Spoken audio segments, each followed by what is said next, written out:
It was Conservative Brexiteer Jacob Rees-Mogg who promised cheaper food after Brexit. And it was former Conservative Prime Minister Boris Johnson who said there would be no extra checks on trade.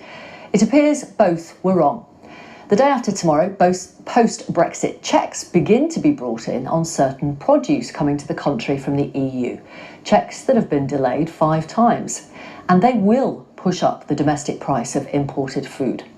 Such extra checks and charges, a move away from years of frictionless, free-flowing trade, became inevitable because of the shape of the Brexit deal agreed with the EU in 2020. Here's Ben. From Wednesday, we will feel one of the delayed economic effects of Brexit as import paperwork on animal and plant origin products coming into Great Britain from the European Union is finally required after years of delays by our government. And physical inspections will start from April. Why does it matter and what does it mean for you? First, let's examine why the checks are being imposed. The government cites biosecurity threats, pests and diseases if we continue to allow in unchecked produce. The impact of an outbreak of a disease like foot and mouth, like the one 23 years ago, could be devastating for UK farmers. Plus, given the EU imposed checks on UK produce going the other way when the Brexit transition ended in 2021, not imposing the checks undermines the competitiveness of UK farmers and producers relative to their EU counterparts. Yet UK food manufacturers are warning that the new checks run the risk of shortages of things like bacon, of which we import a lot from countries like Denmark. Why?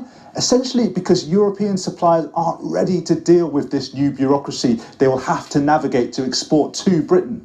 The new system requires vets in the EU to sign off produce bound for the UK, and there are concerns about whether there's enough of them.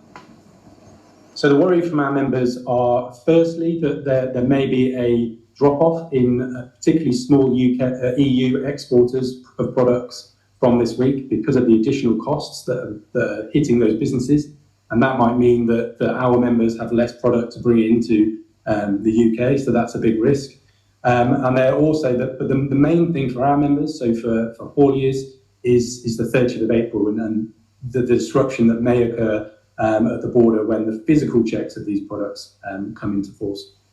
And that new paperwork imposes costs. The government says the charge for every consignment could be between £20 and £43. And bear in mind, there can be multiple consignments on each lorry.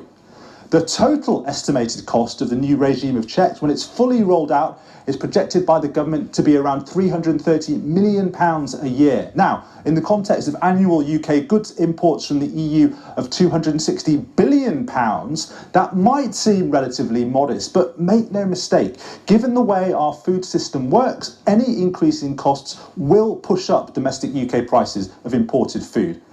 At this point, it's worth going back to what the former PM Boris Johnson said on the 24th of December 2020 after he signed that last-minute free trade deal with the EU. There will be no palisade of tariffs on January the 1st, and there'll be no non-tariff barriers to trade. So he was right that there would be no tariffs, taxes on imports, but wrong about the non-tariff barriers. That's precisely what these new import checks are. Can anything be done to mitigate the impact? Industry says that there are technical things the government needs to do, such as aligning the list of permitted imports to include something called liquid egg, which sounds obscure, but is very important in UK food processing.